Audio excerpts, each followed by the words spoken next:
بسم اللہ الرحمن الرحیم نحمده ونصلی ونسلم علی رسوله الکریم اما بعد فاعوذ باللہ من الشیطان الرجیم بسم اللہ الرحمن الرحیم انہم فتیۃ آمنوا بربہم وزدناہم ہدی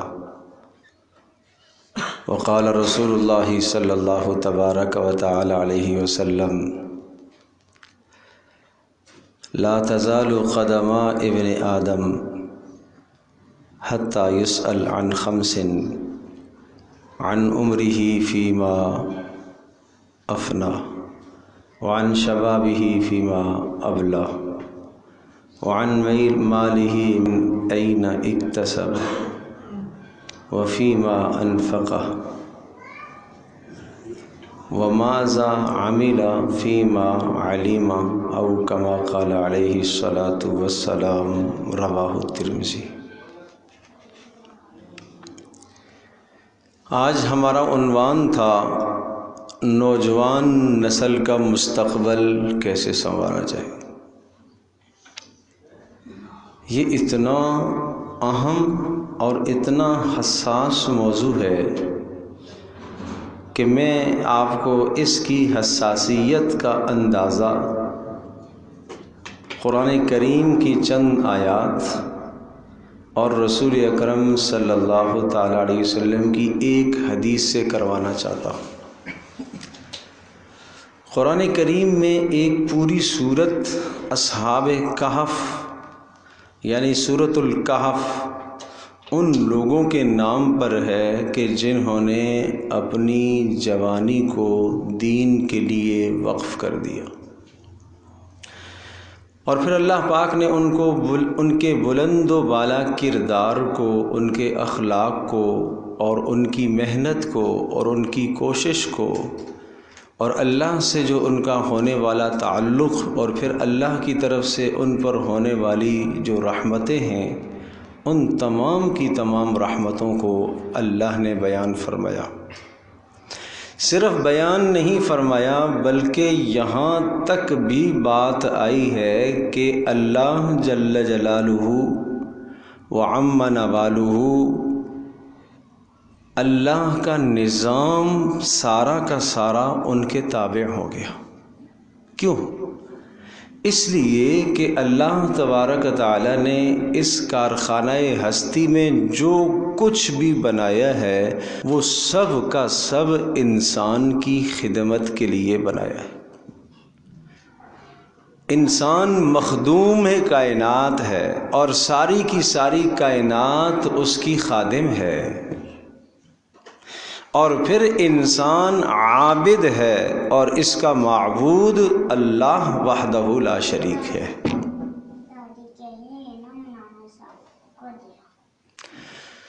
تو بات یہ ہوئی کہ ساری کی ساری کائنات انسان کی کیا ہے؟ خادم۔ رسول اللہ صلی اللہ تعالیٰ علیہ وسلم نے امت کے جوانوں کو یہ سبق سکھایا کہ ساری کی ساری کائنات آپ کی خادم ہے،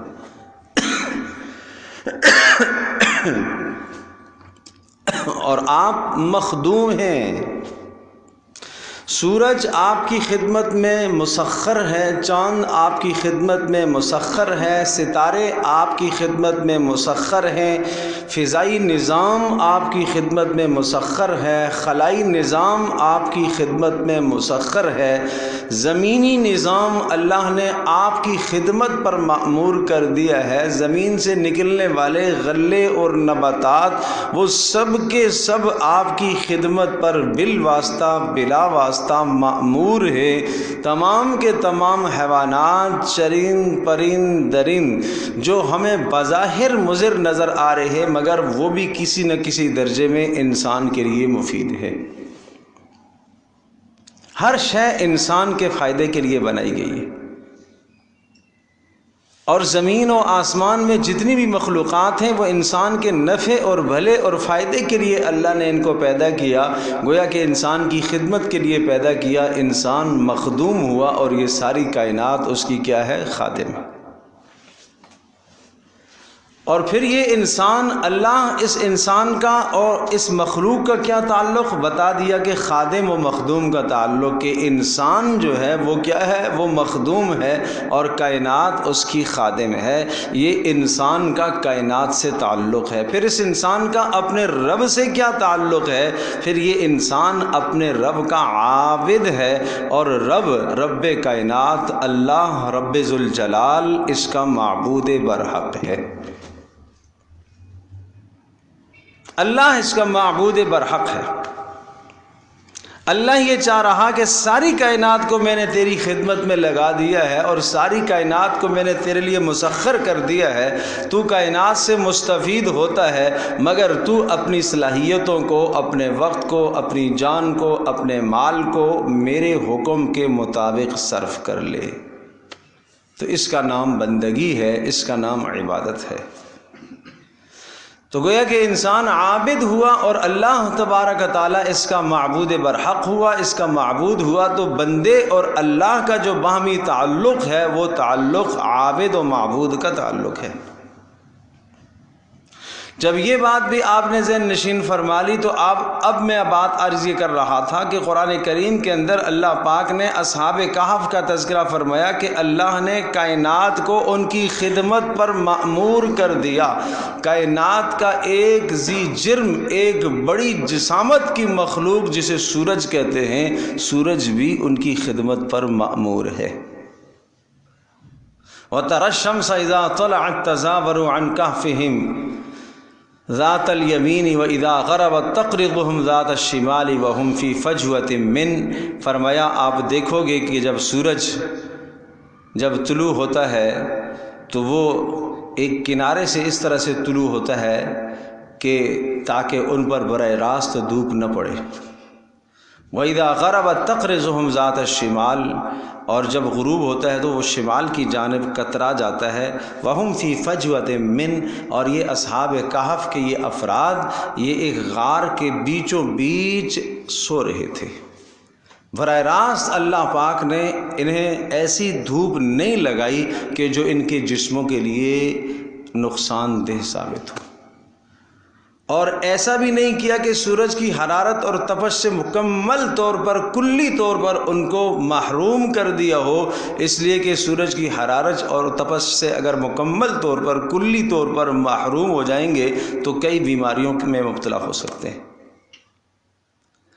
تو گویا کہ روزانہ صبح کے وقت بھی اور روزانہ شام کے وقت بھی ان دو اوقات میں سورج ان کو اپنی کرنیں دیتا تھا۔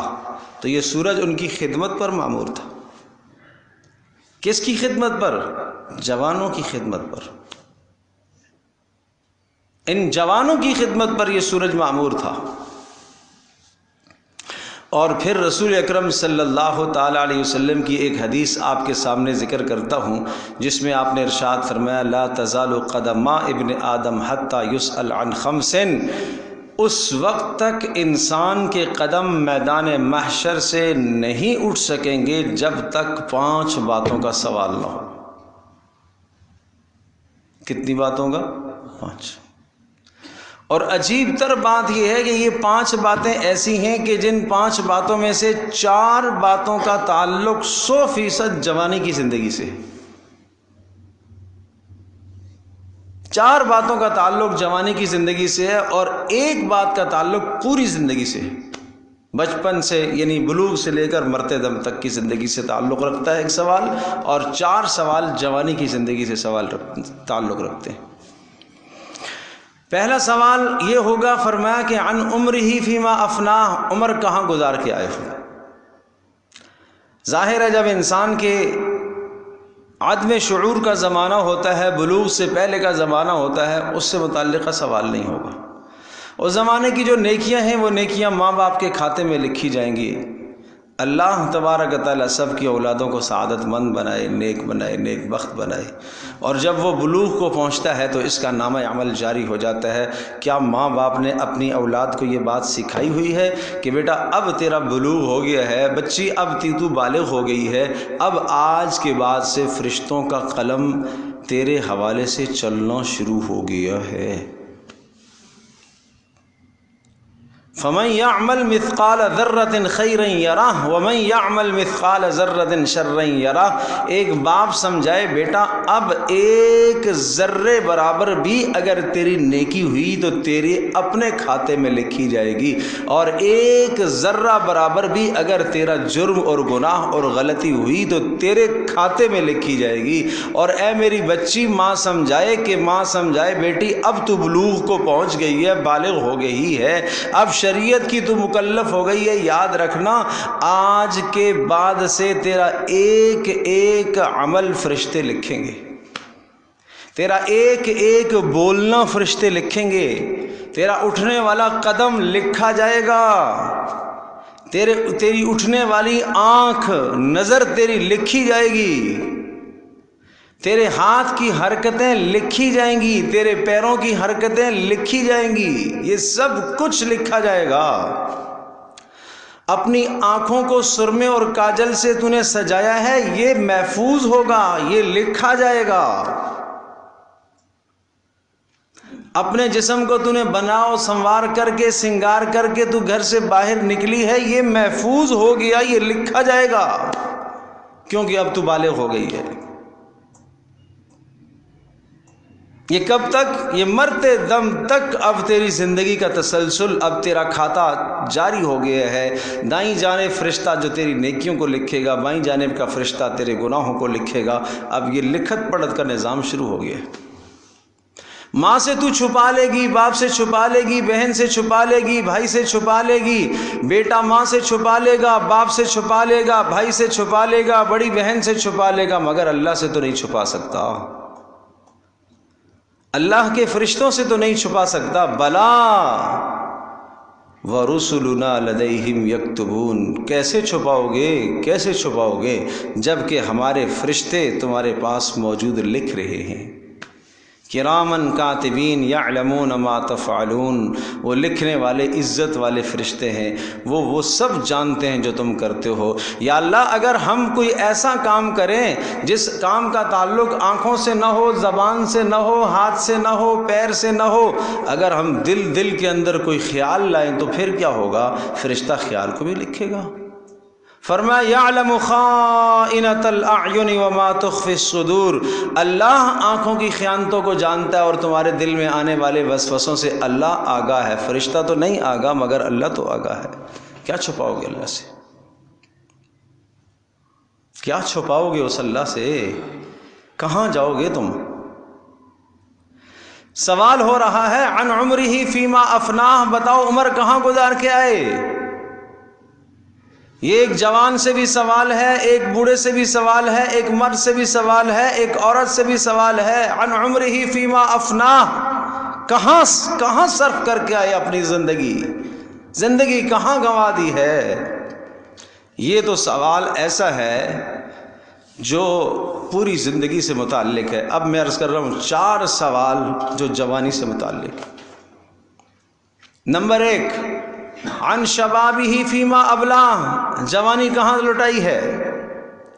اے جوان تو بتا اپنی جوانی کہاں لٹا کے آیا ہے؟ اب تو تیری عمر اللہ کے پاس جب تو پہنچا ہے تو 70 سال تھی، 80 سال تھی، 90 سال، 100 کو چھو رہا تھا، مگر وہ جوانی کا زمانہ جو ہے وہ تو کہاں صرف کر کے آیا ہے؟ آج جواب دینا ہوگا تجھے،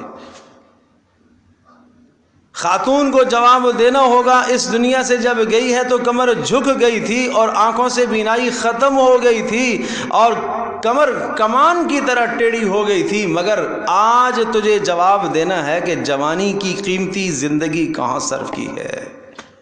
جوانی کس کھاتے میں لگا کے آئی ہے تو؟ جوانی کس کام میں صرف کر کے آئی ہے تو؟ یہ سوال جوانی کا ہے۔ وعن مالہ، مال من این اکتسب، کہاں سے کمایا؟ کمائی کا عروج تو جوانی کا ہوتا ہے۔ بڑھاپے میں تو جوانی میں جو کمایا ہوا ہے اس کے مزے کرتا ہے آدمی، اصل تو کمائی کا زمانہ ہی جوانی کا ہے۔ تو یہ دوسرا سوال بھی جوانی سے تعلق رکھتا ہے۔ عن مالہ من این اکتسب، مال کہاں سے کمایا بتاؤ؟ تیری جاب جب لگی تھی تو کہاں جاب لگی تھی؟ حلال تھی یا حرام تھی؟ اور یہ لڑکی جو جاب کے لیے جاتی ہے، کیا تیرے لیے جانا جائز ہے کہ نہیں؟ کیا کوئی تیری ضرورت ہے یا شوقیہ تو یہ جاب کر رہی ہے؟ اس سے پوچھا جائے گا، اس سے سوال ہوگا۔ کیا کوئی مجبوری ہے؟ اور اگر مجبوری تھی تو تیرا باہر نکلنا با پردہ تھا یا بغیر پردے کے تھا؟ یہ سوال ہوگا۔ من این اکتسب، کہاں سے مال کمایا تھا؟ جہاں مال کما رہی تھی، کمانے جایا کرتی تھی، وہاں راستہ کیسا تھا؟ محفوظ تھا کہ نہیں تھا؟ جہاں 8 گھنٹے بیٹھ کر تو جاب کرتی تھی، وہاں کیا صورتحال تھی؟ دائیں بائیں کوئی غیر محرم تو نہیں تھا؟ اگر غیر محرم تھے تو آپ کا طرز ان کے ساتھ کیسا تھا؟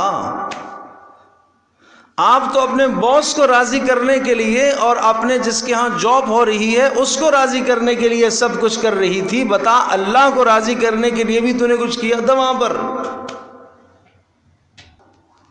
یہ سوال ہے، بتائیے ذرا۔ عن شبابہ فیما ابلاہ، جوانی کہاں لٹائی؟ وعن مالہ من این اکتسب، مال کہاں سے کمایا؟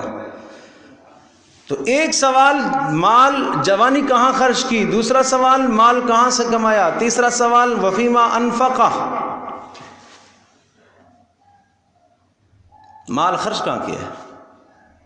بڑھاپے میں تو دوائیوں پر خرچ ہوتا ہے، بڑھاپے میں تو اپنی صحت پر لگتا ہے مال، مصرف ہے، خرچ کرنے کی جگہ ہے۔ ذرا بتا، جوانی کا مال کہاں لوٹایا تو نے؟ جوانی میں جب تو درست تھا، جب تیری آنکھوں میں بینائی تھی، کانوں میں سنوائی کی طاقت مکمل تھی، اور تیرے جسم میں گرم گرم خون کھولتا تھا، اس وقت تجھے ایک ٹیبلٹ کی بھی ضرورت نہیں ہے، ایک ذرہ برابر تیری صحت کے اندر کوئی فرق نہیں آ رہا، ایک گولی کھانے کی بھی تجھے ضرورت۔ وہ زمانہ تو بتا ذرا، اس وقت تو نے مال کہاں لٹایا تھا؟ وہ مال کہاں خرچ کیا ہے؟ وہ مال کہاں خرچ کیا؟ کس جگہ پر لگایا؟ حرام میں تو نہیں لگایا تھا، حرام چیزیں تو نہیں خریدی تھی، حرام کمائی تو نے نہیں کی تھی، کہاں لگایا ہے؟ یہ سوال ہوگا۔ اور پھر چوتھا سوال اس جوان سے یہ ہوگا کہ ذرا یہ بتا دیجئے، ماذا عمل فیما علم، جو علم تو نے حاصل کیا تھا اس علم پر تو نے کتنا عمل کیا ہے؟ یہاں دو باتیں آ گئی۔ پہلی بات تو یہ کہ کیا جو علم تو نے حاصل کیا تھا جوانی میں، وہ علم قابل عمل بھی ہے کہ نہیں؟ کیا بات؟ جو علم جوانی میں حاصل کیا، کیا وہ قابل عمل ہے کہ نہیں؟ اس میں کوئی آخرت کا عمل ہے؟ اس سے کوئی آخرت کی زندگی بننے کا چانس اور توقع ہے؟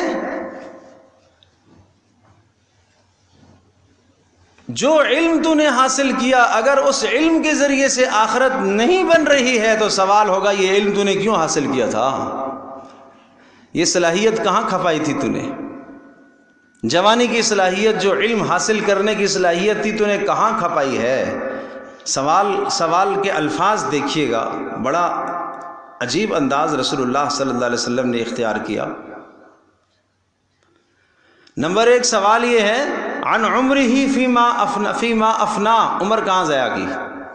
عن شبابہ فیما ابلا، جوانی کہاں لوٹائی؟ عن مالہ من این اکتسب، مال کہاں سے کمایا؟ وفی ما انفقا، اور کہاں خرچ کیا؟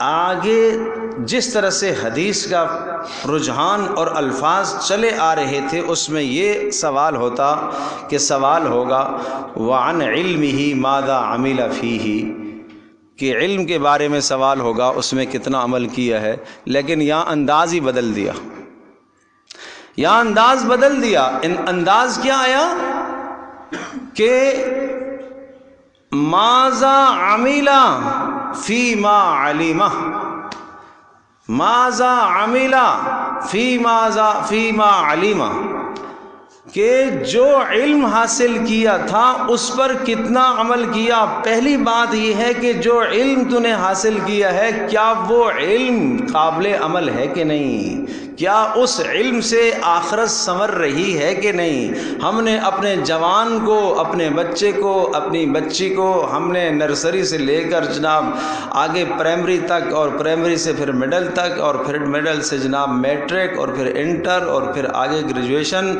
ان تمام کے تمام مراحل سے گزارا ہے، اور ہمارے بچے کو تعلیم حاصل کرتے کرتے کرتے 20 سال بیت گئے، 22-25 سال بیت گئے۔ یہ 25 سال جو اس نے کیا کیا جی؟ تعلیم حاصل کر رہا ہے۔ ابھی تعلیم ادھوری ہے اس کی، ابھی تعلیم نامکمل ہے۔ سوال ہوگا یہ جو تم نے تعلیم حاصل کی ہے، اس تعلیم میں کوئی آخرت کا چیپٹر تھا؟ کوئی آخرت کا موضوع تھا؟ کوئی توحید کی بات تھی؟ کوئی رسالت پر ایمان کی بات تھی؟ کوئی آخرت پر ایمان کی اور مرنے کے بعد اٹھائے جانے کی زندگی سے متعلق کچھ بتایا گیا؟ اگر نہیں بتایا گیا تو تو نے 25 سال کی صلاحیت کس علم میں گزاری ہے جو قابل عمل ہی نہیں ہے؟ یہ سوال ہوگا۔ ان السمع والبصر والفؤاد کل اولئک کان عنہ مسئولا۔ سمع علم سن کر انسان اختیار کرتا ہے، دیکھ کر انسان علم اختیار کرتا ہے، سمجھتا ہے انسان۔ تو قیامت کے دن فرمایا تمہاری آنکھیں، تمہارے کان، تمہاری سمجھ، سوچ کے بارے میں سوال کیا جائے گا، سوچ کے بارے میں سوال کیا جائے گا۔ تو اندازہ کیجئے کہ یہ سب چیزیں قیامت کے دن پوچھی جائیں گی۔